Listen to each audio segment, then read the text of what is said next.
So I'm going to do my best, Nick, to not suffer a fucking stroke on the Okay, goddamn show this week. that'd be good. That'd be great. Yeah, I would appreciate that very much if you could do that. And welcome back to TLDR. I'm your friendly neighborhood backcracker, Dr. Joe. With me, as always, is my hunk and grime, and together we make up the Woodward and Bernstein of the Dork Shared Universe. Fryer, my guy, how are your holidays? My holidays were good until I found out that you were trying to replace me with a goddamn clock that sits over my Hey, the shoulder. clock's got cachet, Yeah, you apparently know? cachet. Okay, yes, yeah, that's exactly what it is. I don't know what the hell's going on with all that shit. Wes asked me about it, unchanged my mind. But yeah, to see you go and tag the clock in our like promotional tweet that we put out there. I don't know what I you're mean, the trying to. clock's the new Adam Cole, right? So, I Okay. mean, Well, you okay. know, I guess I can't get too mad at that. I do kind of like the sound of that. But the holiday was good. Got a lot of reading done. There was one book that I've been yes. wanting to read for a long time. One comic that I will absolutely talk about on this show that you haven't read. That I've been putting off for a while. Guess what? It was on Hoopla, and I crushed that shit. Despite having work and being away for the holiday, just could not put that thing down. Yeah, I got my groove back with reading too. I've been reading a Nice. shit ton. I mean, there was a lot that came out this week, as we'll touch on in a few moments. But my catching up section, um, it's it's like Doc. It's pretty lengthy. It's pretty. Oh, really? That is good to hear. On both fronts, I'm very happy for you. But I actually heard a little rumor that someone you know bought quite the scary trade, despite their age. We're not talking about the wee one. Yeah. So, what day was? I think it was on actual Thanksgiving. So we spent Thanksgiving with my family, and so I get a text from my nephew Patrick. I've talked about him on the show before, and he sends me a screenshot of of a comic he just bought, and it was the trade Scott Snyder's and Jock's the Batman Who Laughs, and I replied to him saying, "Sir, you bought the one comic that scares the piss out of me more than any other thing." And he's like, "Uh-oh." Good luck with that, buddy. I said, "Read it during the daytime, buddy." He said, "I will." But I'll tell you what, he gave me a really good response, and this is where I'm most excited for him as he's really getting into comic books, because up till now it's been a lot of Spider-Man, sort of a lot of sort of regular Batman stuff, and Mm, so he was out with his family, and they go downtown. So this was on Black Friday. This is what it was. So they went gotcha. downtown. He must have been at Newbury Comics or somewhere, and he goes, "I grabbed it because I loved the art, Nice. and the art kind of scared me a little bit, and that's why I wanted to read it." And I said, "My man." Mm-hmm. My man. So that's what it's all about, right? You walk into a shop, because before it's just been me giving him stuff. I think Mm-hmm. you should read this. I think you should read that. And he went in and something caught his eye and it intrigued him. Mm-hmm. And he said, "I'm going to buy this. I want to read this." And that's what it's all about as a comic book fan. That's why we do this show, is we want to introduce people to things that they may never or would have thought to check out. Mm-hmm. And I mean, That's what that's what it's involved to for you and I too. We yeah, both picked up a lot of stuff that the other just never would have given a look. yeah. And I'm going to find out real quickly that he's mentally stronger than I am, because he's going to, I'm just waiting for him. He goes, "Uncle Jojo, Uncle Joe." So they've been calling me that since Uncle Jojo. That book wasn't that scary. And I'm going to Yeah. go, you know, Yeah, that's probably what he's gonna say. Yeah. because I told him, I said, we interviewed that guy, Mm-hmm. and I told him that book scared the hell out of me. you know Mm-hmm. and so that he just, I got a long string of laughing, crying emojis. So I'm curious um if he feels the same way I did after that, and like telling Scott, like, we need more Grim Knight. We have not gotten enough Grim Knight in our life. the Grim Knight is the balls. Badass, dude. I could not have gotten that action figure any faster when it came out. It's over on my like display case by my entrance in my place. But God, he was awesome. I like Batman Who Laughs. Definitely an outstanding villain, great like chess player and everything. But the Grim Knight is just like, oh, Yeah, so this is what happens if Batman has guns. Okay. yeah, right. So Okay. that was fun. So That's cool. I'm happy for him. I think, well, I don't want, in case he's listening, I was going to say I've got a bunch of comics that we've talked about on this show, a bunch of trades that I'm going to buy him for Christmas. So I won't say what they are Nice. here. I'll tell you off air. But Oh, I do want to hear this. I wonder how many of mine I'm made the cut. excited. I'm excited to hit Newbury Comics when I go there tomorrow and find as many of these as I can. You know what's funny is like when we were kids, I mean, I read more comics now than I did as a kid for sure. I just like I was playing sports a lot more and didn't make as much time for reading. But the thing that always reeled me in 100% was the cover art. Now I'm kind of more reeled in by the writers. Don't get me wrong, I care about the Hmm. cover art, and you will do the same thing, right? We'll buy the covers that we want, and then sometimes maybe we're not as interested in the story or whatever. But just like if John Boy does a cover, like he's done a bunch of Venom stuff, like I might pick one of those things up. But I'm not necessarily reading Venom, and we'll talk more about Venom, of course, later on today with everything. But it's funny how, like, as a kid, like that 100% can lead you to buy the comic. But I know I used to get disappointed sometimes. When it was like the cover art Yeah. didn't match the interiors. We've talked about that before. Yeah. But now it's like, and I'm curious, like, as your nephew gets more mature as a comic reader and everything, will he start to lean more towards writers, or is it going to be more towards artists? It's Yeah. it's everybody does their own thing, and I just think that it's always interesting to hear what draws people in. And Jock, right? Like, Yeah, holy smokes! Like yeah. I told him, I go, that's one of my favorite writers. Like, holy smokes! I mean, one of my favorite artists. Like, so Jock's you're in for a treat. Well, You know. Jock's also writing something too that we will Yeah. definitely hit on. But first, let's catch up. For me this week, well, we both had a lot of stuff to catch up on. I caught up on Chicken Devil issue 2 came out last week. Really, really good series so far. Radio Apocalypse issue 1 came out. And I enjoyed the first issue. Definitely a solid start. Moon Knight 5, The Thing issue 1.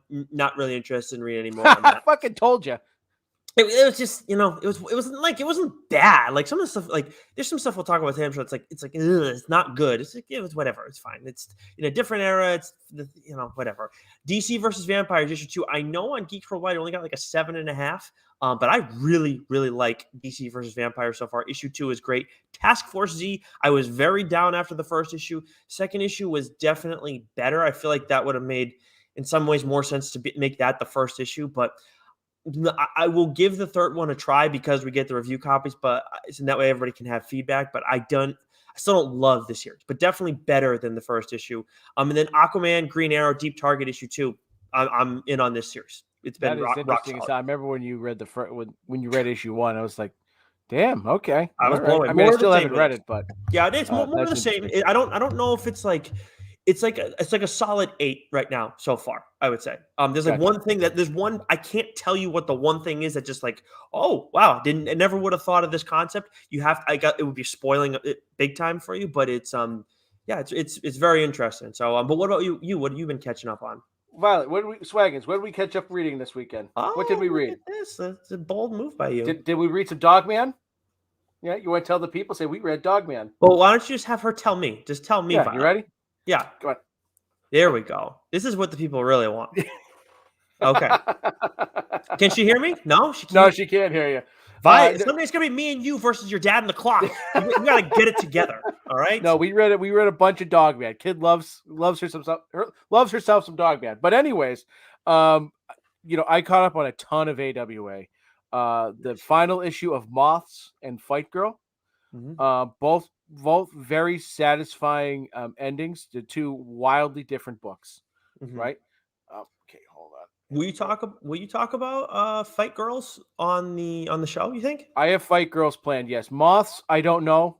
Mm. Because that was such an interesting book. It was such an emotional book. But I think that one would be. I don't know. I don't know if I'll do them up, but I'm definitely gonna do Fight Girls. But both of those were great. Human Remains issue 3. Again, another AWA book, Telepaths #2. Enjoyed that one. Beyond the Breach issues 4 and 5. This ended the first arc, and that's another one that's going to be a TLDR.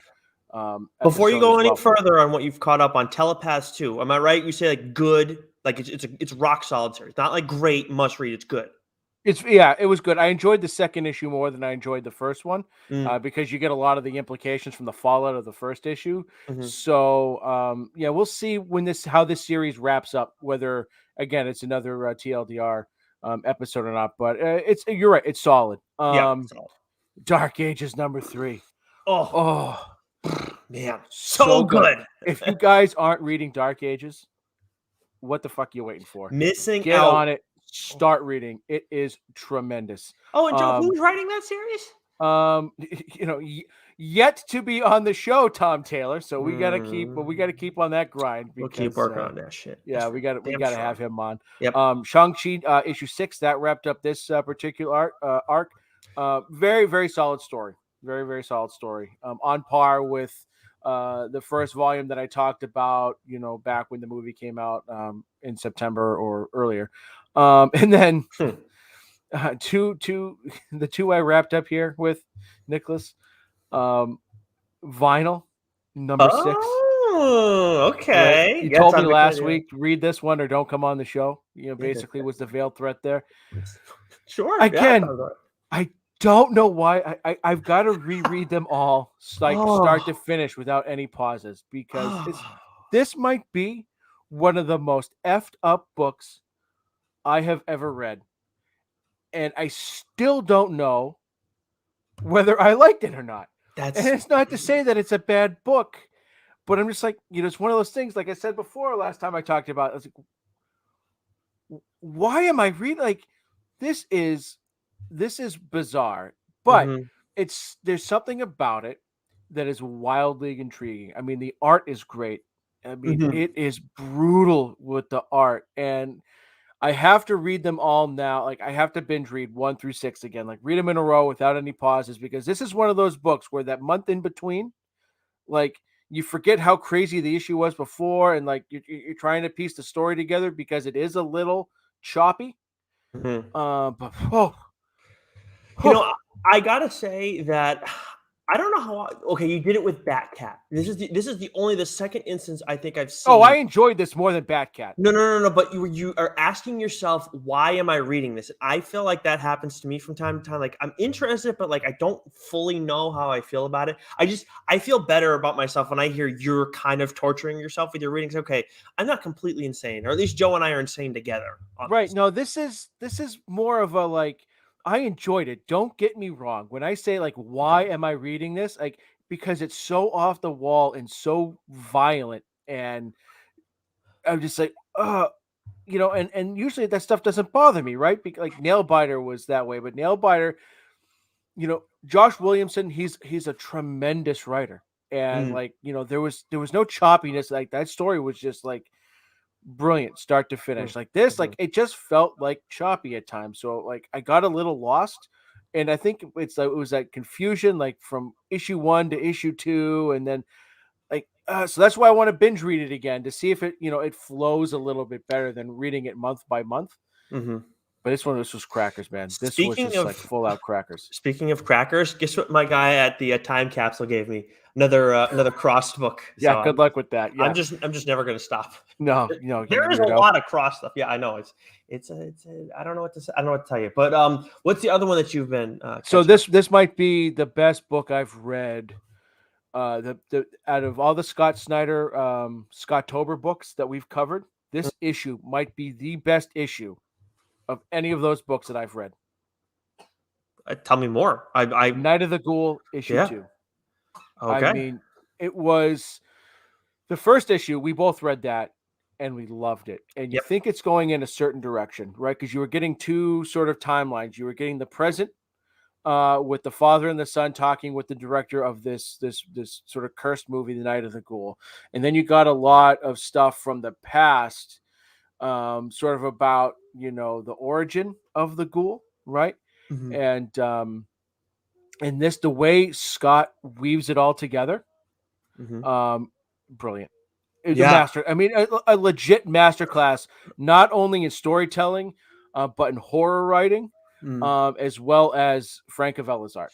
I will say when we got to read the first couple issues, so I only got to read the first issue of Clear. I only got to read the first issue of Night of the Ghoul because we did, of course, the draft and everything that was supposedly rigged. I mean, that's still up for debate. But when I read that first issue of Night of the Ghoul, I was like, this is the one I'm going to be more upset that I didn't get to read. Like Clear was No, good first issue, but Night of the Ghoul is like, oh. So it okay, was brilliant, Nicholas. Like, when I tell you, like, this needs to be a movie. really. This needs to be a movie. You got to make this into a movie. I mean, it was just, I'm reading it, and again, like, Frank Avella's art here is like, there couldn't have been any other artist, I don't think, because there's Mhm. something about the way he does horror. I mentioned this when I reviewed the first book. Like, he gets it, and you know the way he changes the tone. Him and I think Frank Avella did the colors too, I think you're but right. it's just Man, the way the story came together in this issue, like it was perfect. I can I didn't see it coming, and it was perfect. see, like, this is the one thing about our draft. Like, it was definitely a good idea, definitely good for the sake of the show and all this stuff, and something that we keep going back to. And of course, when we do like our individual episodes on these books down the line, it's going to be great. I can't wait to talk to you about We Have Demons. And I do find it funny that you have to wait for that, but I also freaking hate that I have to wait to read this thing too. So what I Because was just thinking is, instead of like doing individual shows for each of these books, we should do a follow up. We do them all in one episode, oh, I kind right? of like that idea a lot. Yeah, Yeah. yeah, Okay. Good yeah, call. Good call. yeah. Well, look at that. We got. I'll tell you what. Talking about like doing different hybrid episodes, because obviously Joe and I, when we started this show, we we were just, you and I, right? We were just doing like mainline stuff, and then we added in what's new. And now our mainline episodes, they weren't even like mainline episodes. It was just like that's what we did. And Yeah. then we started getting the interviews. We had the annuals, which is coming up. In a holiday special we did for Christmas, and I think we have some planned for that this year too. So all these different things, and now it's like we're looking at our calendar, and we just had that string of interviews that we had. We're gonna have like a month that looks like where we don't have any mainline episodes, because we got the solicits now too. It's Yep. crazy. It's fun. It's Yeah. crazy how this has evolved. So I know. Yeah. It's been a lot of fun. Yeah. So yeah, But awesome. that is a great idea. I don't know when that would actually be, but we'll figure that out and let you all know when that time comes. But for now, it's time for us to get to what's new before we get to a look ahead to December. Let's start things off with DC. And what did we get a lot of this week, Joe? We got a lot of fucking annuals. A lot of annuals. Jesus. Yes, I guess this was the time of the month for them. We got Detective Comics, we got Batman, we got Robin, we got Justice League Dark, which I did not get to finish before we were going on the show because there was a couple of things I was looking at. But that's one title that I wish I'd read more, and I may go back to look at just because it's Constantine, and I just want all the Constantine I can get. Right. The big one though, of course, was Nightwing, which I did review for Geeks Worldwide, and I know you're not interested in reading any of the annuals, and for if you're a Nightwing fan, if you're like of Tom Taylor's run and everything, this is not mandatory reading for you by any stretch. But if you are a Red Hood fan, especially someone like Joe, who you like Red Hood, based on some of the older stuff that I introduced you to and stuff you've heard from me and Keith over the past couple of years. But there's been a change in approach to how Red Hood is written. After what Chip Zdarsky did with what was it during what was that anthology Batman series?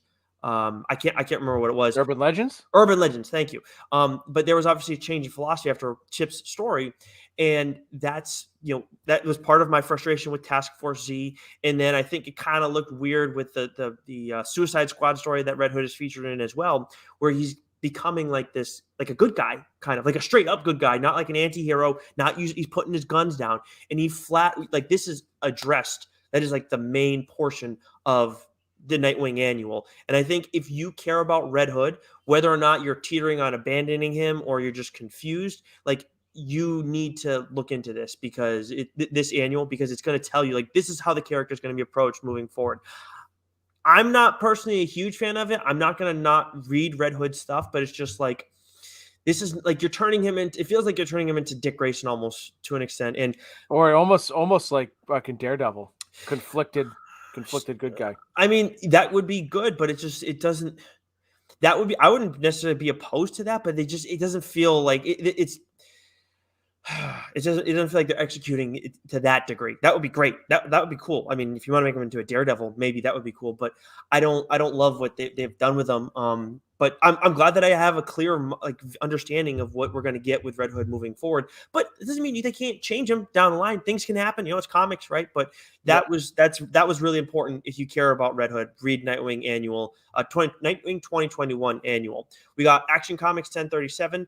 Batman Fear State Omega 1, Teen Titans 8, Batman the Detective, Wonder Girl 5. I read Justice League Incarnate issue 1. I said I wanted to give it a look, and I was giving it a look, and then I midway through, I'm like, this, they start skimming. I'm like, this is not Great, Bob. No, it's got Thomas Wayne in it, but barely. So I'm all set. Wonder Woman Historia, the Amazon issue 1, Gotham City Villains Anniversary Giant issue 1, and then Human Target issue 2, which I know you've been excited about.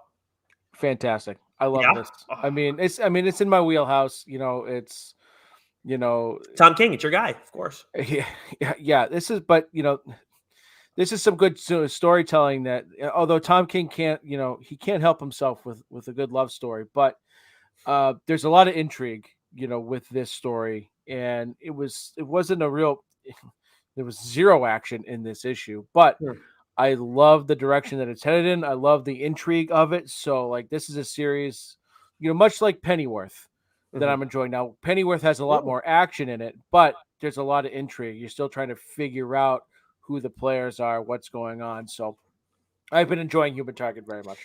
Pennyworth reminds me of just there's another book that came out this week from another company. We'll get to it later. But spy stuff that I got to read the first issue, and I'm calling dibs now. You may or may not have offered me before the show. Regardless, it's like this is way better than Pennyworth, and I like the first issue of Pennyworth was fine, just doesn't do it for me. But anyways, getting ahead of myself.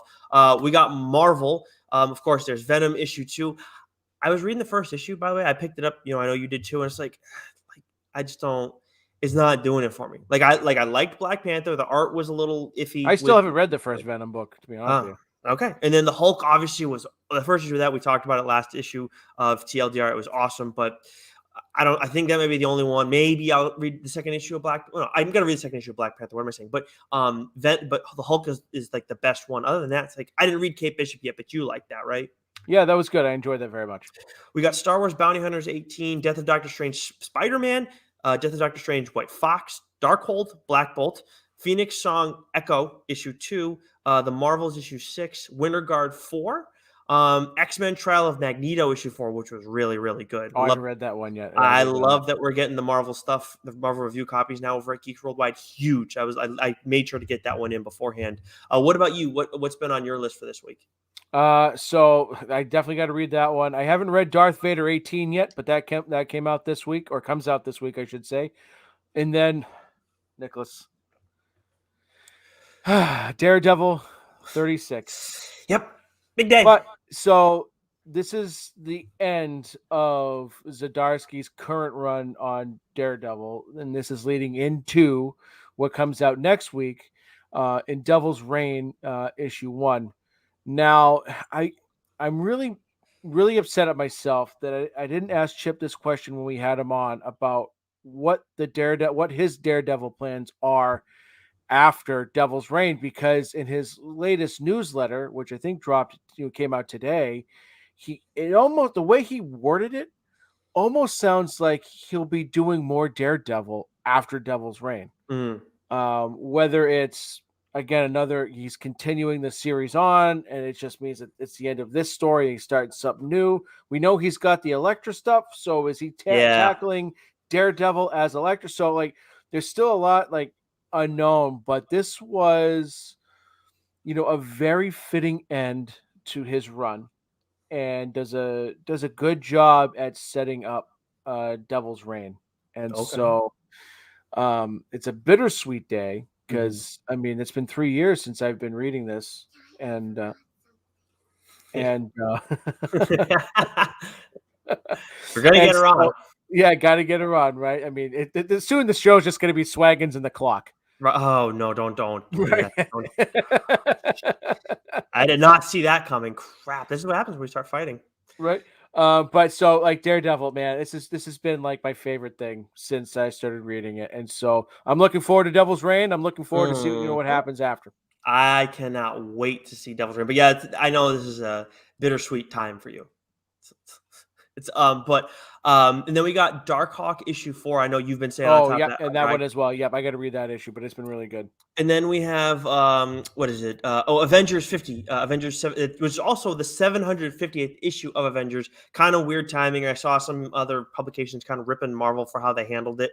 But this is setting up. I talked about it a little bit on Change My Mind during the comic book minute, and I did review this for Geeks Worldwide. This is setting up for like a big crazy event. I don't know if it's going to be contained to the Avengers or something more, but definitely multiversal stuff.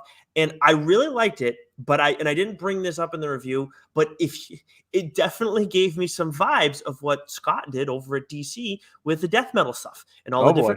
all the different Batman, and then kind of crossing over one character with another, but doing it with Marvel and a lot of different characters, not or quite a few different characters, not just the one like Spider-Man or Wolverine or something like that. Right. So it's like they use his idea, but like they didn't like straight up use his idea. But we know Marvel and DC does things like this, and they're smart to like like Scott does events well. So if you're gonna do it, just take pages out of his book as you do it. But it seems I'm interested, and I don't read the Avengers comic. That's not one of the Marvel ones that's on my radar. But like, you hop in, what's going, that the World War She-Hulk stuff is going on, that comes to an end. But the thing they've set up is a lot greater, a lot bigger. And and you got like, was it Black Panther, Captain Marvel, Iron Man, Captain America, Robbie Reyes, Ghost Rider, She-Hulk, Thor, all these different characters in the mix. And then you have like the villains that are coming. So it was like, I'm interested. It's going to be issue by issue, but I'm interested in reading this moving forward. I think I gave it an 8 out of 10. Okay. All right. It's solid. That's solid. But either way, we move over to Boom. Of course, we got Magic the Gathering, Master of Metal issue 1. I know you're staying on top of Dark Blood issue. Is it 5 that's out this week? And then another series, actually, big week for you. Another series came to an end, right? From Boom. Yeah. Dune, House of Atreides, number 12. This is a book that should have been out 2 months ago. Because I think the way it was lining up is that this book would end leading into the movie. And so I've had plans to talk about this. I wanted to talk about this book and have it be timely with the movie release because we get yelled at. Hold on one sec. Yeah, I know. That was really unfortunate timing. And I was like, you got to be kidding me with this thing. It's like, this should have been out a while ago. Yeah. And I meant to, so for those watching, for those listening, Dune, House of Atreides will be a TLDR book probably next week. Oh, so I'm gonna. I want it to be somewhat timely. I want people, But this was a great series. It was. I first started reading without having known anything about the Dune universe, and then I started reading the book, and then I go, oh, okay, and then I, reading the comic, and then with the book, like it makes it so much better for those who haven't read the book but have watched the movie. And then talking about this book, like you could still read the comic without having read the book, as long as you sort of seen the movie. Okay. And that's even if you have no Dune knowledge whatsoever, it's a good place to start. And it was a really good, captivating story. There was a lot going on, much like the novel. There was a lot of moving chess pieces. As I've said before, Dune, is space Game of Thrones. I mean, this is where Game of Thrones. I mean, this is where George R. I mean, he very clearly ripped this story off, with the political, chess, matches that goes on, and the different houses and the different things like that. So I can't wait to talk about it. Okay. I've been dying for you to talk about this because this is definitely something I want to read. Dune I absolutely love that movie. That thing was great. I've just been, this is the product of the printing issues that have been going on in the business for a couple of months now, right? Yeah, it's really come to a head the past couple of weeks, but we started to notice it, I think, in late September, early October, but we hadn't sort of connected the dots, and then it's just been like supply chain in your face, and it's really kind of like the last few weeks, like trying to like accurately figure out what book is coming out what week has been impossible. So this episode, this solicit, please take with a grain of salt, because we could rattle off all these books and none of them will probably come out when it's supposed to come out. Yeah, it's great. Like, and that's, of course, you guys will know that these are books that are coming down the line, at least, because there are definitely a couple, I feel like, repeats that we have in here that were supposed to come out. But it's it's been really frustrating for us trying to put on the best show that we can. It's just like, it's just for us as readers. It's like we want to know what's coming out, and like we're seeing, this place we're double checking things with different sites, and even then we're seeing stuff that's incorrect. Which We do have an up. I know, like Spawn. I did tease that we were going to have some news on that scheduling or what it was. But we'll let you. Well, I'll get to that a little bit later as we get into the solicit. But we also have Buffy 32 is out this week, which we heard about the old lady Buffy. I know that is coming out this month. It's supposed to be, at least. We'll talk about that a little bit more later, but that looks really cool. And then, of course, we got the latest issue of Once and Future 22, and I made sure to get this in, Joe, before we recorded this episode. And I gotta say, like, so we have the dude on the line. I forget his name. Not a mythical individual I've ever heard of before. That was really cool. We get what happens at the end. Also, like, oh shit, a definitely no shit moment. Not a character introduced at the end, like we've been getting a lot, which I do appreciate. Well, we got another character introduced. We got two of them in this one. Yeah. Well, the one we find out about, the historical character who's like not from mythology, was kind of like, huh, didn't see that coming at all. And that whole sequence was great too. Yeah. Because Gran was trying to play it up like it wasn't the obvious person, Mhm. and then they open the door and you go, yeah, okay, you're right. But this was, dude, the way this issue ended was fantastic. One of my favorite endings to a Once and Future issue that we've had yet. Just the visual of Dan Moore's art when they come out of that bunker there, right? I'm not giving anything away by saying that. No. And then who you see at the very end, it's a character that is well familiar in the book, and just go, yeah, all right, yep, we're cooking, baby. We talk about Dan Moore's drawing Detective, right? Detective Comics. Yes. Okay, so he's in Detective Comics. He's done Power Ranger stuff. I think there is some Power Ranger stuff he's still drawing, but I know he's like a guy who's like in high demand. Like we have our artists that we like a lot, and he's one of them too. But we definitely don't talk about his work enough. I know we do every time Once in Future. Every time that comes out, we say like he's great and everything. But like I don't feel like we stress enough. Like this guy is one of the absolute best in the business right now. Like he's doing a lot of good stuff, but he's going to get even better books down the line. Like where Greg Capullo is just doing Scott's book and everything. He's just doing what he wants, and then doing like covers. Like Dan Mora is going to be doing like these crazy killer books, and I can't wait. I can't wait for him to blossom even more than he already has, because this guy is like. I think he's got potential to be one of those all-time names. In 100%. And it's only a matter of time before he's making his own books in general, writing it, drawing it. Like we see, like we'll talk about with Jock in a few moments. Yeah, absolutely. So we mentioned Spawn 324 came out this week. We will get to that Spawn news that we have for you guys in the solicit, because there is a Spawn book that's supposed to be coming out this month, a big one. We have Department of Truth issue 14, Deadly Class issue 49, The Scumbag issue 11, Chew issue 10, and Magic Order 2 issue 2, and then Hellcop issue 2. I will say Magic Order available on what is it? Hoopla, which I may or may not have binged the hell out of that, and may or may not be planning to talk Credit about. to you for discovering Hoopla. Yes, I know. You know what? Thank you. I don't want to toot my own horn too often, but I really, really appreciate you wanting to give me the credit. It's very kind of you. I mean, I should have given it to the clock, but I guess. Okay, well, I was about to say you're a better podcast partner than Goo, but I can't go and say that now. All right, so then we got two books that you and I wanted to talk about a little bit more from Image this week. Of course, a bunch of really awesome titles. Why don't you go first with the one that you had planned for? So, The Me You Love in the Dark. This one wrapped up, and I mean, Understand shit. As much as I loved Middle West, this was almost next level. Just Corona and Scotty Young, they're a great team. And Corona's art throughout this entire, I mean, I loved his art in Middle West. His art in this was something, I mean, man, the way this story was told from start to finish, and how it ramped up, at the end, and then sort of, I mean, this was a tremendous series. I enjoyed it very much. And it was very well paced, in that it was like slow. So it was a nice slow build. And then when it comes to that crescendo, I mean, it was just like boom. And then it just went like a mile a minute from that point. And I mean, the metaphors, in this book were really like, man, it was heavier than I thought it was going to be.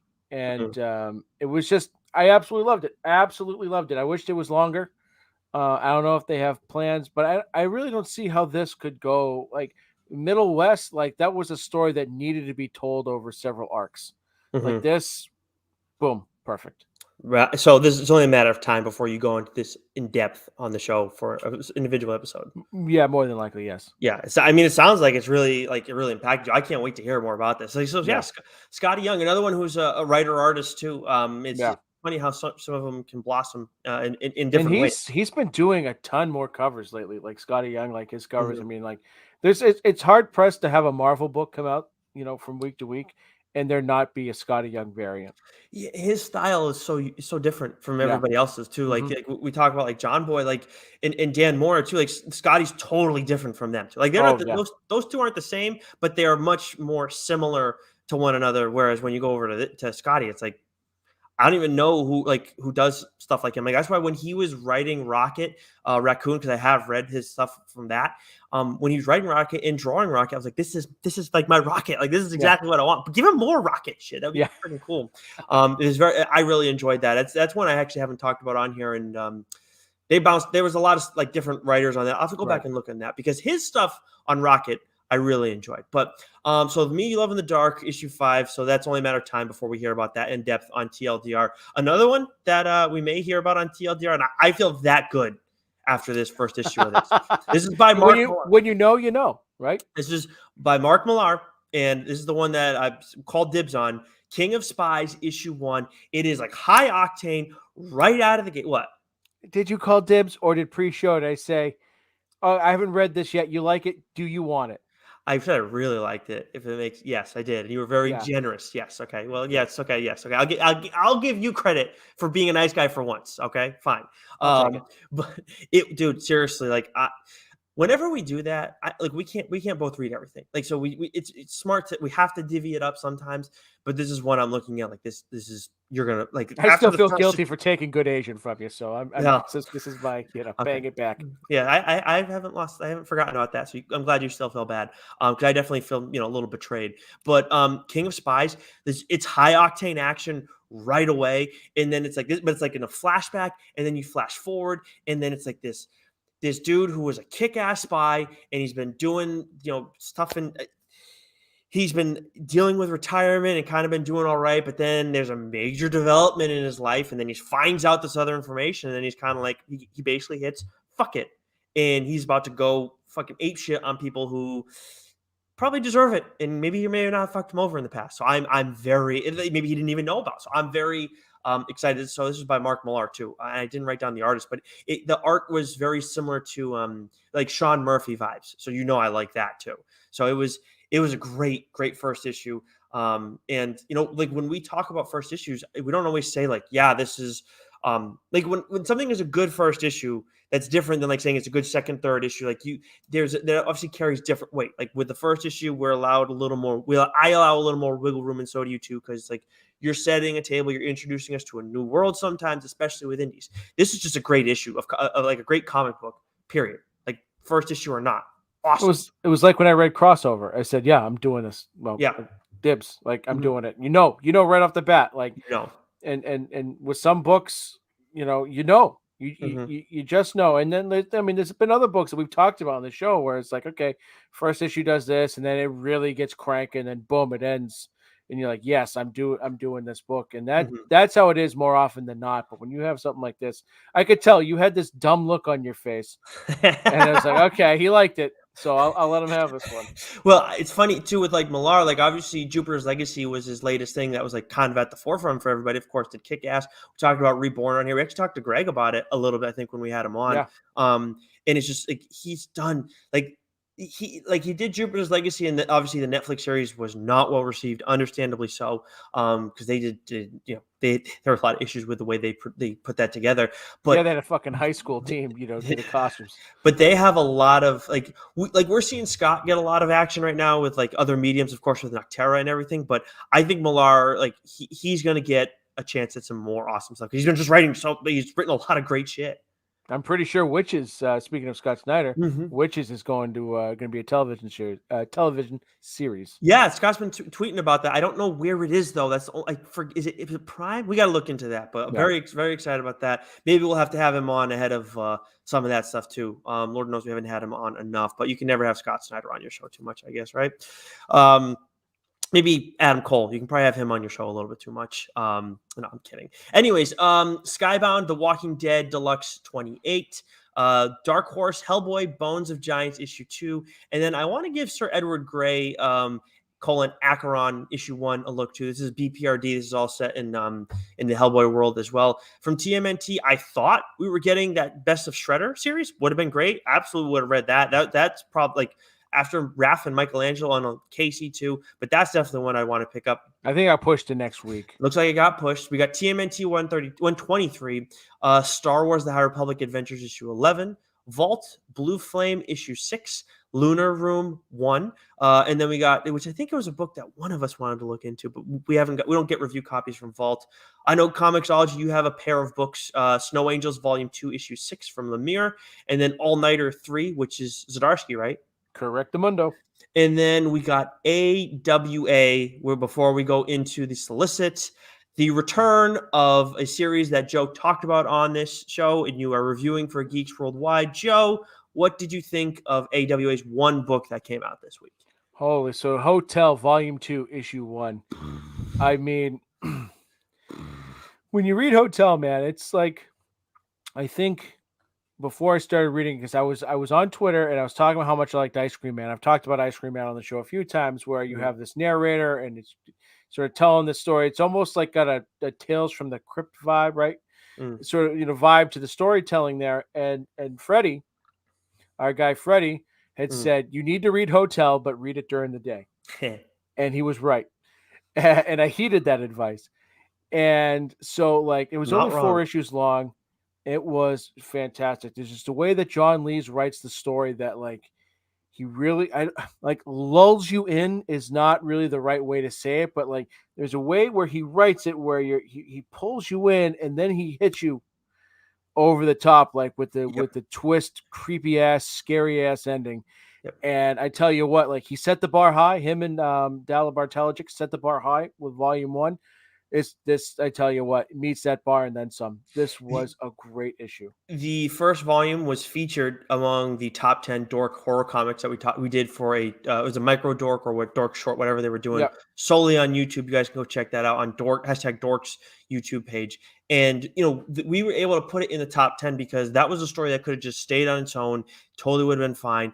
And we get more of that. This doesn't feel like it necessarily attached. Actually, no, it probably did. We know it attached to another story because there's the crying in that other room, right? So there is some other stuff that we'll get more of that kind of connects, but it's a very similar approach in that sense. But other than that, like, it's its own thing and it's really, really good. I absolutely, like, this is, if you like horror comics, this is a must read series. No question about it. Great 100%. start. Yep. Great freaking start. I would say, like, this is like a 9.5 out of 10 for me. I think I've got it as a 9 right now as I'm writing the review, but I'll probably bump that up.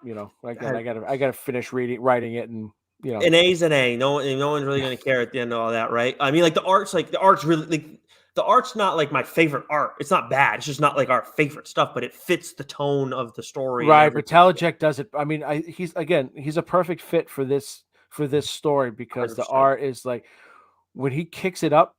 And when it gets horrifying, right? It's pretty. Yeah, this is this was a fucked up one. We had some, like, and it's fucked up for like different reasons though. Which is the best part. Yeah. The absolute best part. All right, Joe, it is time for us to finally start our solicit. Of course, the first week of What's New is actually the first Wednesday of December, December 1st. So we're rolling into the second week of December right away as we go to just look ahead to December 8th. Why don't you kick us off with what comes out from Marvel that week? So a ton of number ones actually, but for ongoing stuff, Inferno number 3, Star Wars number 19, X-Men Legends number 9, and your favorite book, I know one that I'm enjoying very much, Fantastic Four Life Story number 5. It feels like it's been a little bit since we got the last issue. Maybe maybe 2 months in between issues here. But Are I've been you enjoying the hell out of that. are you gonna do that one on the show? Oh, I might. It's okay. It's that good. Wow. Okay. I might. I'm going to be laser focused so I can pick that shit apart when you talk about it. But yeah, you weren't kidding with the amount of number ones that come out this week. There's a lot. You go ahead and there's a lot. Yeah, I'll rip through a couple here real quick before we dive in to a couple. Captain America, Iron Man, #1, written by Derek Landry. Death of Doctor. Again, Marvel, cut the shit. Cut the shit. Death of Doctor Strange, Blade, #1. We get it. You got an event. Just give us a mainline book and a couple of one-offs. That's it. It's fucking ridiculous. Mm. Giant size Black Cat, Infinity Score #1. And then we're getting a bunch of these Wastelander issues here. So this is Wastelander Hawkeye #1, written by Ethan Sachs. We've got Demon Days X-Men Creators Cut #1 by Peach Momoko. I think this is just sort of like a going back to, like, she's been writing Demon Days, so this is like a look back at issue 1. I don't know Mhm. exactly. And then Marvel Voices Community #1. This is another sort of like anthologies where they have a bunch of these Marvel Voices, bop, bop, bop, bop, bop, and this has Mhm. 1,000 writers attached to it. Right. But the two that we are most looking forward to, I'll go first here, and Mm. I've alluded to this one already. Devil's Reign #1, Mhm. uh, by Chip Zdarsky, and what he said about this on the show was that this is more Wilson Fisk's story than it is a Daredevil story. So It's pretty awesome, man. I mean, that's Pants Tent City. before you read the synopsis off, make sure if you all haven't listened to that interview with us where we talked to Chip Zdarsky, of course, we talked a lot about New Bern. That's where we had him on primarily. And that's a great series. We're getting, I think, the second issue of that this month. But a lot of Daredevil talk, a lot of awesome inside, like Marvel stuff, too, if you're into learning more about how they put together their comics and what those conversations are like. But yeah, read off that synopsis for Devil's Reign. The story that's been building for years is here. Wilson Fisk went from kingpin to mayor of the biggest city in America he's going to bring his full criminal and political power to bear on the superheroes who call NYC their home. New York City, that is. The man who once destroyed Daredevil has set Thank you his for sights. clarifying what he is. Thank you. Yeah, you got it.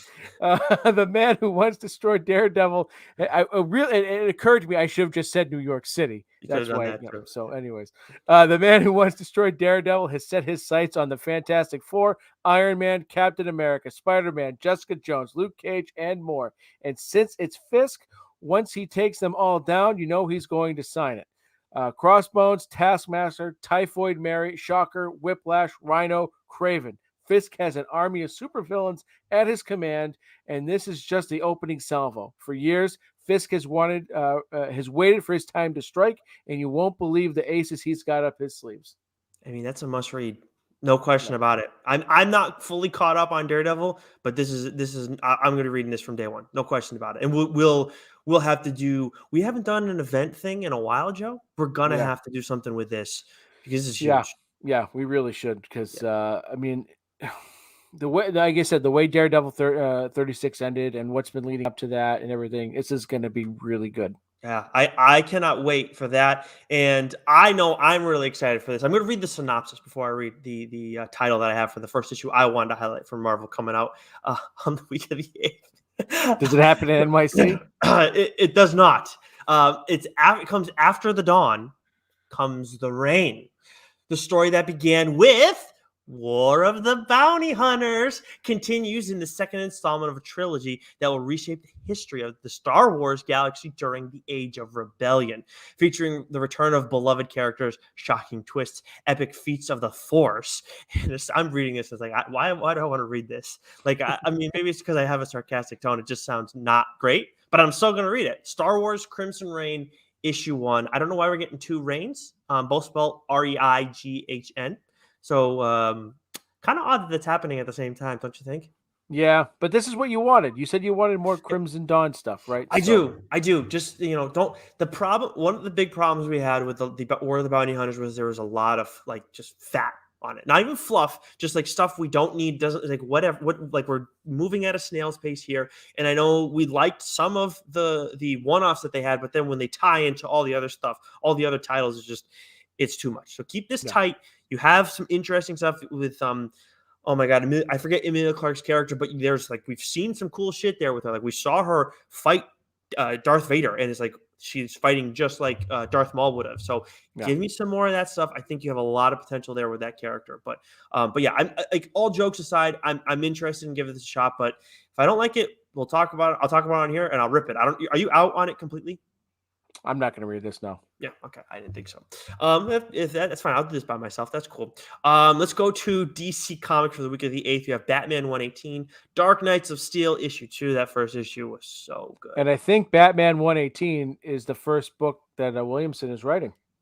Oh, huge Yeah, issue. Okay. Tynan's done. Yeah.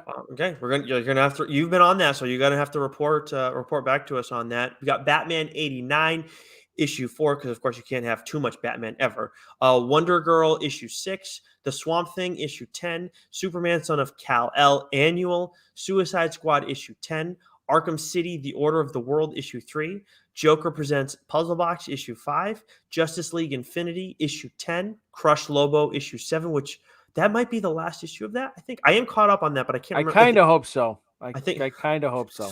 And then Soul Plumber issue 3. For the first issues, we got One Star Squadron issue 1 from Mark Russell, and then we have World of Krypton issue 1 from Robert Venditti. So that's it for DC. What about Image for that week? So Image, we have Undiscovered Country 18, Newburn number 2, right?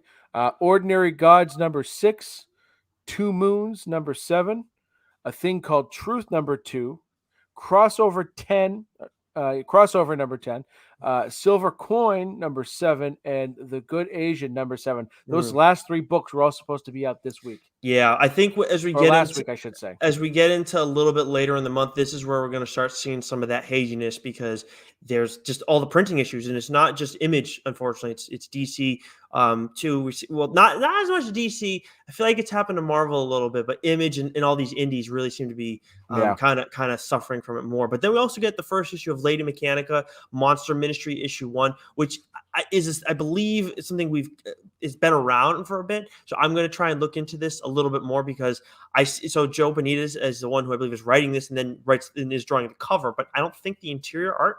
But I see the cover for this, and I don't have my green screen up yet, but this clock's days are numbered being on this show. I'll tell you that right now. But it's like the artwork that was on there. I'd like to show it. It's on here. It's really cool. So I'm gonna give this a shot. Maybe I probably got to go back and find some older stuff, and then I will swing back around to this. But definitely on my radar. Something that we haven't gotten in a long ass time from Boom. A lot of Boom's just seems like Boom has been in a weirder spot than anybody because just like it's just putting out less books. It seems like, and they were putting out a lot of good stuff. Basilisk being one of them from our guy Cullen Bunn. That was my favorite one before we got Lucky Devil. And then in the last book you'll ever read, and holy shit, the Basilisk 6. So coming back after a long pause. Mighty Morphin issue 14, loving that series. Magic the Gathering issue 9. And then for first issues, we have Buckland issue 1 by Shobo Coker. And there's one other one that may be the most highly anticipated indie book of the month because of some changes. Most highly anticipated indie book of the month. Why don't you tell the people about it? Yeah, we alluded to this earlier as well. This is Buffy, the Last Vampire Slayer, number 1, written by Casey Gilly. So, I mean, I've never read any Buffy comics. Neither have I. And my wife's a big fan. We've watched the show together. And so like the premise of this, the cover art for this, it's awesome. You can see that over on our Instagram page, TLDR_pod. Like I'm going to read this. I mean, Boom, number 1, right? Right. Got to do it. But like this, like it has that old man Logan vibe to it, right? Smart. Do it with legacy characters. Why not? Hell yeah. Especially this character too, right? So can a lone Slayer save what's left of humanity? Buffy Summers is the last Slayer. Now in her 50s, she wages a one-woman fight against the forces of darkness who prey on humanity in the daylight, unimpaired, thanks to a magical catastrophe that has nearly blotted out the sun. The same disaster robbed Buffy of her friends and ended the Slayer line, forcing her into an endless guerrilla war. I mean, Yeah, Yeah, this right. yeah, this is like I think it's gonna be can't miss, and you like it can't mess up either. I honestly Yeah. don't. I have a hard time imagining that they will. Yeah. I mean, Boom's been doing Buffy books and what's the spinoff there? Is that Angel? Angel, right? They've been writing those books for a long time, so I think they've got a good handle on the character and the property. So this should be absolutely fantastic. Yeah, this is this yeah. I couldn't be more excited for this. They said if you're for fans of Wonder Woman, Dead Earth, Batman, Last Night on Earth, which was Snyder and Capullo, and Future State Wonder Woman. Yeah. But I never read Dead Earth, but we like the other stuff. The Batman, Last Night on Earth, like that. If it's like that, I mean, with all the vampires and stuff, that's gonna be cool. Yeah. Let's fly through Dark Horse because all they got on our radar is Daisy #1, which is by Colin Lorimer. IDW TMNT 124, Canto 3, Lionhearted issue 5. That's just that one is like way It's too a much. mouthful. It's a mouthful. This is when we're supposed to get the Best of Shredder from TMNT, and then Star Trek Mirror War Data issue 1. Then we got from AWA, and we got Knighted, but what else do we have? So this one I'm excited to because they've been teasing this one for a while, and this is a couple of Infinity Stones coming together on this one. So we have Crimson Cage, written by John Lees, who's writing Hotel. Mm. Um, double toil and rumble. Brace yourself for a no holds barred reimagining of William Shakespeare's Macbeth from the critically acclaimed creators of Sync and Hotel. New Orleans, 1984. Chuck Frenzy is the main event star of the local Louisiana pro wrestling territory, but yearns for something greater. A fateful encounter with a trio of terrifying beings in the bayou gives Chuck a glimpse of championship glory beyond his wildest dreams, if he's willing to do something terrible to achieve it. So we've got wrestling and we've got comics. We've gotten some advanced copies of this. The art looks gritty. I'm absolutely looking forward to this and can't wait to read it. I'm 100% like I'm not a wrestling guy, so I'm 100% giving you this like out of the gate. Like if you like all you on your own, and if you end up liking it and want to do on the show, like you have Yeah. that because it's just like for wrestling fans, I think that you absolutely should give this a shot, especially if Joe's excited for it. But that's just not something that I'm gonna necessarily ever gonna look into. I mean, I feel like AWA has been promoting this since like August, Yeah. and it's coming out. So it's been teased for a long time, and so I don't know if it was again one of these books that was supposed to come out earlier Mm, and has gotten pushed back till now. But mhm. um, I'm excited for this. Yeah, AWA, you're probably right about that, but I will say they are the one company that's like not gone in the wrong direction with their printing. No, I they've don't been think. they've been pretty damn on point with everything. Yeah, and but they also put out a lot less. Hmm. But they're actually starting to put out more because we have some weeks where we get 3 things from them. Yeah. Obviously that week's gonna be a 2 week one. Usually it's like just one book a week, but we got Vault. There's the Rush issue 2, Witchblood issue 9 from Aftershock. We have Tales of Mother F Goose from Frank Thierry. That sounds kind of interesting. The Three Little Pigs are gluttonous casino owners. Miss Little Muffet is a hard nosed cop with arachnophobia. I'm interested in maybe giving that one a shot. Yeah, this one actually, as silly as it sounds, I guess Frank Thierry has done a couple of these sort of like nursery rhyme themed, adult graphic novels, Mm. and so this one actually kind of piques my interest. Low key could be good, where your favorite fairy tales are turned into twisted characters right out of a Tarantino movie. Yeah. So I'm interested. Dynamite. We have Red Sonja issue 4, and I know you're going to do something with Red Sonja on the show at Hmm. some point down the line. From Skybound, of course, over at Image. Oblivion Song issue 35, Stillwater 12, and we're supposed to get Excellence 12, but we'll hold our breath on that. Or I mean, won't we're hold our we're breath. getting it's basically an issue a year at this point. So, Yeah, I know. I don't like making fun of them because like we love what they're doing, but it's like, what's the I problem know. here? Yeah. And then from Titan, there was one that you wanted to highlight. Yeah, I wanted to highlight this because we've gotten a new, I believe it's a live action show on Netflix, and that's Cowboy Bebop That's right. #1, written Hmm. by Dan Waters. An original story set in the year 2171. The bounty hunter crew of the spaceship Bebop chase an ex-gang member who holds a vest which gives the wearer unlimited luck.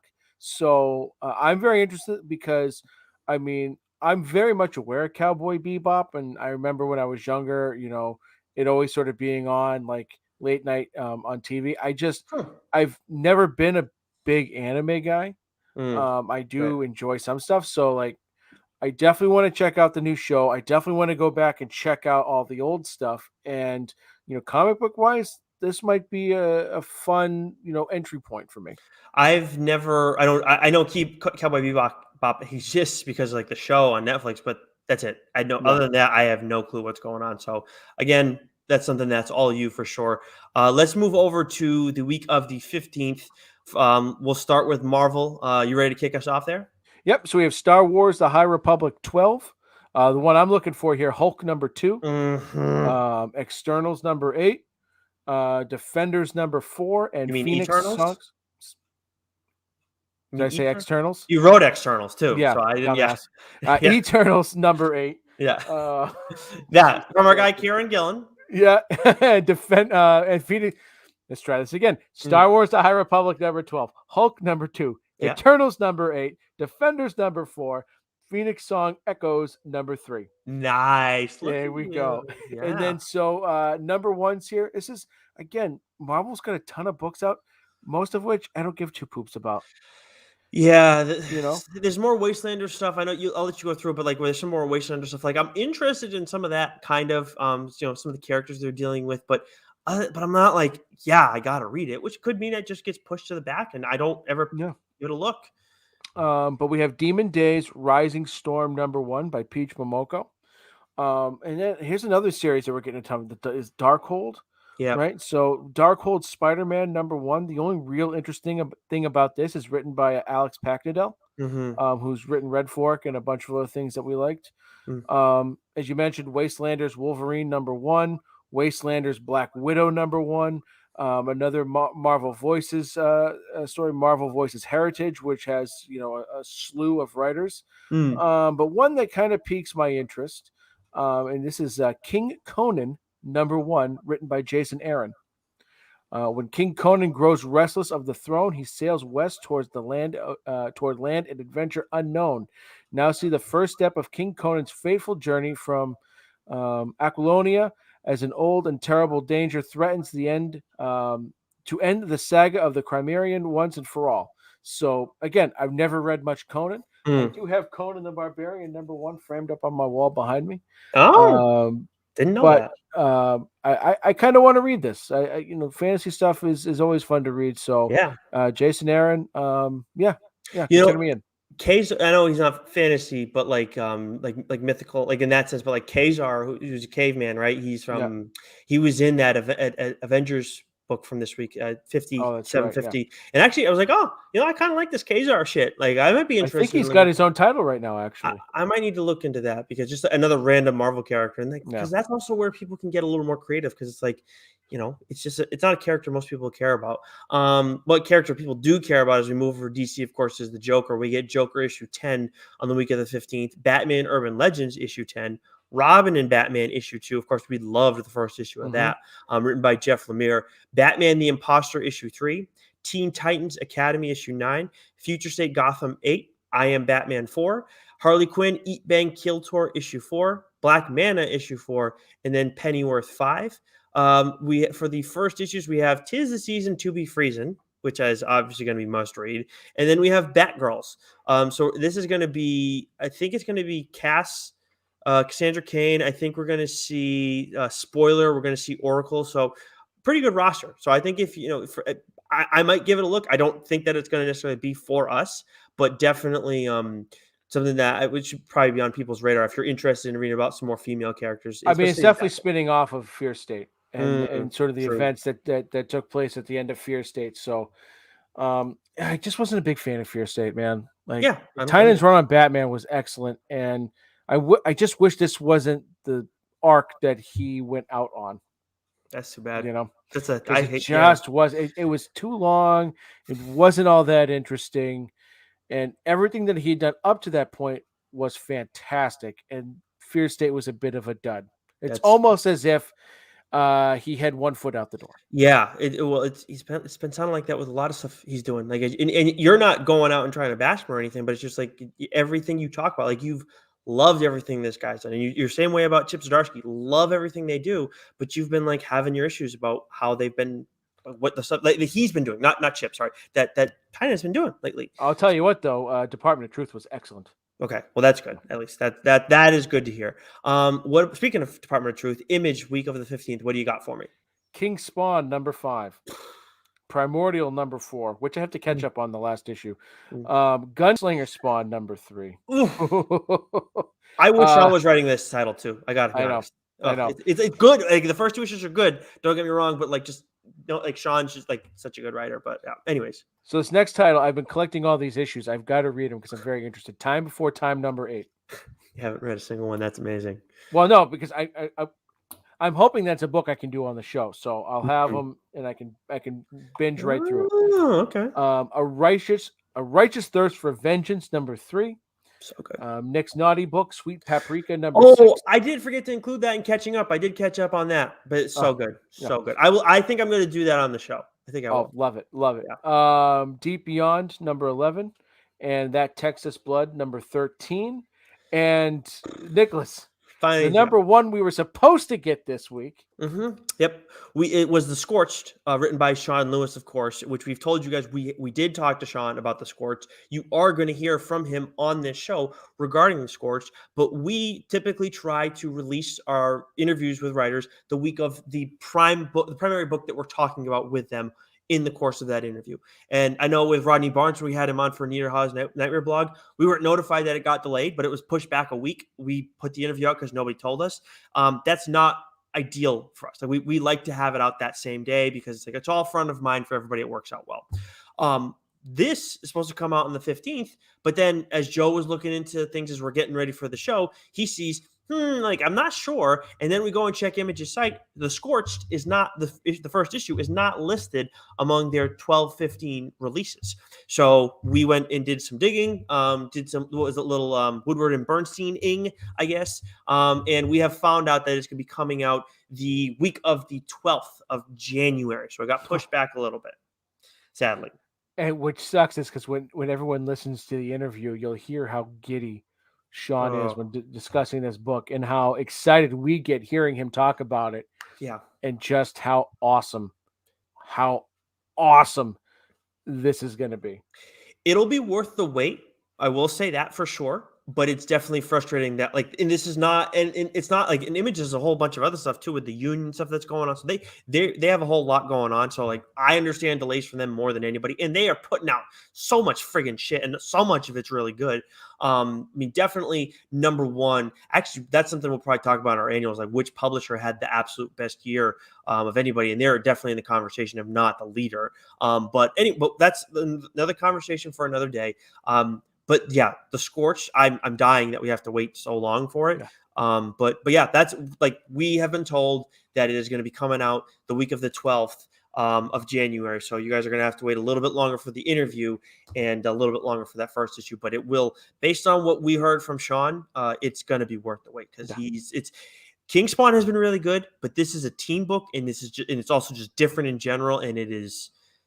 We'll just leave it at that. It sounds really, really freaking good. Yeah. Especially the level of violence that seems like will be coming with it. Yeah, and that's where we're going to get him dealing with some gunslingers, some she-spawn. That's in the synopsis. That stuff's already out there. So yeah. It's going to be really cool. And then we got Boom, Berserker, Joe's favorite series, issue 6. The best part about Berserker has been the John Boy covers, I think. That's been the best part. The John Boy covers and the massive delay where we haven't had to think about Berserker. Yeah, it's been a long time. Regarding the I saw some site had Berserker as one of the best books of the year. And I was like, how can you say that? Even if you are just reading 5 comics a week and you're doing something from just one from every publisher, how can you it's not even the best book that you're getting from Boom. It's not even it's not even top 10. Yeah. Once in Future's number 1 over at Boom, right? Yeah. That's just and then the Mighty Morphin stuff. If you like Power Rangers, that is right there in the top 10. I put the Mighty Morphin stuff above it. I put Dark Blood above it. I put Spectre Inspectors above it, and that was a Boombox book. Jesus. And then right? Dune, right? You like Dune a lot Yeah, too? Dune, right? Yeah, So so I don't understand that at all. Regarding the matter of Oswald's body, issue 2, Getting Dizzy, issue 2, and then Firefly holiday special from Jeff Jensen is also out that week. What about Dark Horse? So we get May's book number 4. I've been enjoying the hell out of this. You've been reading No One Left to Fight number Mm-hmm. 3 comes out that week, and then this one piqued my interest because the cover definitely has Batman and Robin vibes, of it. This is called Cloaked number 1, written by Mike Richardson. 25 years ago, a genuine masked hero came out of nowhere to declare war on crime. All of America celebrated the exploits of the black-clad vigilante as he took down one lawbreaker over another. Then he disappeared. Hmm. But when down on his luck investigator Jack Stevens is hired to find the long missing Dark Avenger, his inquiries threaten to expose the myth behind the mask. I'm very interested in this. I'm very, very interested in this. This is good find, Joe. Yeah, right. Yeah. So like you look at the cover and then you start to read the synopsis. You go, "Oh, this is a Batman knockoff." But at the end, he disappears. The right, all Yeah. that. Now you've given me something I can sink my teeth into. So Uh-huh. I'm looking forward to this one. If you I may let you read that first issue before I do, and then see if you really like it. Like if if it feels like a bona fide TLDR book right away, I might let you just take it. As much as this sounds very interesting, and I want to read, just because I want to pay it forward, and I always want you to feel a little more guilty because of Good Asians or the Good Asian, excuse me. I'm gonna fly through the rest of these. We got from AWA, we have Out issue 3. Then from Vault, there's Giga issue 5, and We Ride Titans issue 1 by Trey Dean. Then we have from Aftershock, Heathens issue 2, Dynamite, Army of Darkness 1979 issue 4, and that's Rodney, right? That's right. Correct. Okay, because I know you've been reading. I haven't Mhm. yet. Titan, there's Gun Honey issue 4, which I know you can't say enough good things. Everybody's loving Gun Honey. I'm the only one that hasn't read it, so that's going to be a TLDR book probably. Skybound, The Walking Dead Deluxe issue 25, and then Comixology, we have Demons issue 3. Yes, thank you very much. Very excited for that. Let's move over to the 22nd of December, right before Christmas, Joe. What's going to be coming out from Marvel?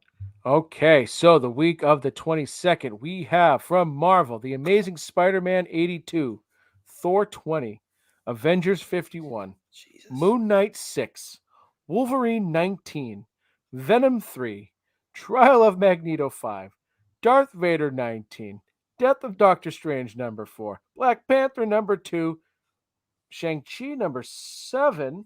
Yep, this is where I think, like with Venom, with Shang-Chi, there's a couple ones that are popping up that this is where later in the month I'm seeing what you have coming up and I see what I have coming up. It's like, okay, this is where things I think are getting some of this stuff's going to get pushed back. So I was under the impression that Shang-Chi had ended, but I guess not. Because they Oh, that. wrapped things up, right? So that was Mhm. my question there. Hmm. Hawkeye, Kate Bishop, number 2, Avengers Forever, number 1. Yep, which I Um, I am interested in. That's a Jason Aaron thing. I do have that jotted down. I accidentally doubled up when writing that down. Gotcha, guy. Yeah, I see that there. And Captain America, Iron Man, number 2. And then we have a slew of number 1s here.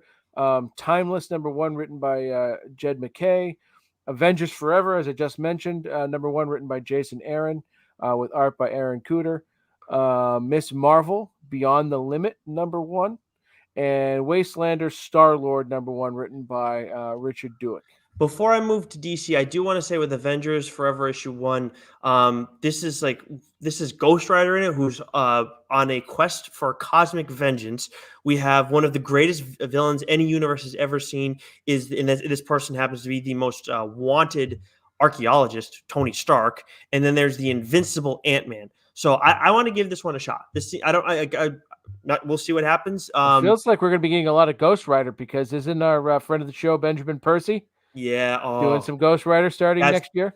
Yep, January. I think that's February actually, because Wolverine's Oh, right, January. right. But this stuff actually is going to be spinning out of the cataclysmic events of Avengers 750. So, which is also Avengers 50, which is what I was talking about. So there's a lot there going on. So there you go. That's where we're starting to get our events. Starting to just, if you keep them separate titles instead of mixing them in with, like, I don't know, like Wolverine and then like Spider-Man. Like, please do not do that. Keep it its own thing, and then I will give it a legitimate shot. From DC, the long-awaited Nightwing 87. We've been talking about this forever. We're supposed to be getting this on the week of the 22nd. This is the Nightwing where you have no panels. I cannot wait till we get this. I know Bruno Redondo's hasn't done the last few issues of Nightwing. We know why, because he's got to do this shit. And I cannot wait for this. This is going to be so cool. Like, it's just such a unique thing that we've never. I don't know. I can't recall ever seeing this before.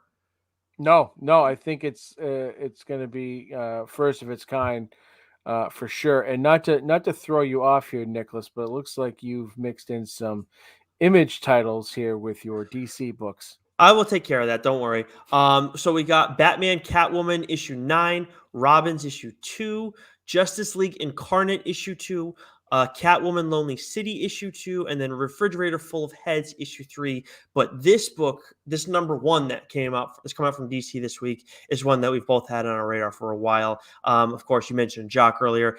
This is his baby. He is doing Batman One Dark Knight issue 1.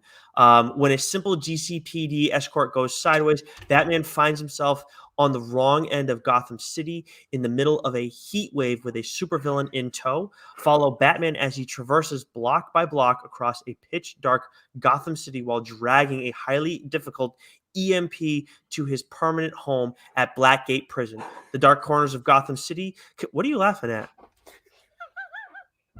Jeez, jokes. Violet just mooned me.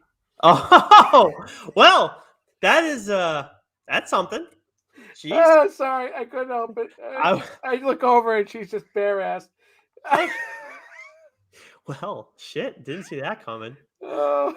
Wow, that is. I'm like, why is she? I'm wondering what the hell he's laughing about over here, and then boom. All right, well, sorry. Continue on. No, that'll throw anybody into a tizzy. But yes, that was. So, Batman One Dark Knight issue 1 from Jock. That is the only first issue. So they have 2 big time books that are coming out this week from DC. So very, very excited for what we have in store there. Do you need me to roll through Image too while you kind of work? No, I got this. Are you sure? Yeah. Well, all right, this will be interesting. Okay, so from Image, we have crossover number 11, a book that I am very much looking forward to. Our first Nocterra spinoff, Blacktop Bill special. Radiant Black 11, Redneck 32. This is a Skybound book. What's the furthest place from here? Number 2. This one's going to be interesting considering how the first one was. Make or break for us, probably. Yeah, 100%. The Scumbag number 12, The Good Asian number 8, Nita Hawes Nightmare Blog number 3, which we've already read. Yes, we've already read it. And I think this is another one that might be pushed back because we're not getting number 2 till earlier in the month. So right. Nita Hawes Nightmare Blog number 3 is done, but they're not going. I don't think they'll give you 2 in 1 month. Right. Ice Cream Man number 27. Yep. Then we have from Boom, House of Slaughter issue 3, Eat the Rich issue 5, Maw issue 4. I'm going to fly through these before we go into the final week of the month. Dark Horse, we have Black Solstice issue 1 from Martin Desmond Rowe. IDW Godzilla Rivals versus King Ghidorah issue 1. Of course, can't miss stuff if it's Godzilla. Marvel Action Avengers issue 1, also from IDW. AWA Telepaths issue 4, Vault Radio Apocalypse issue 2. We're both looking forward to that next issue. The Rush issue 3, Aftershock Chicken Devil issue 3, and then from Comixology Night of the Ghoul issue 3 for the week of December 22nd, the week of Christmas. Now we move over into the final week of 2021, Joe. That would be so the comics would come out on the 29th. What do you got for me from Marvel? So not a lot on the list here. We have Devil's Reign number 2, X-Men Legends number 10, and Darkhawk number 5. And we have yet another Wastelanders title, Doom number 1. Give me more Doom, but I don't know. Yeah. If you want more Doom, go check out the Avengers stuff that I was talking about earlier, because there's some Doom stuff there. Nice.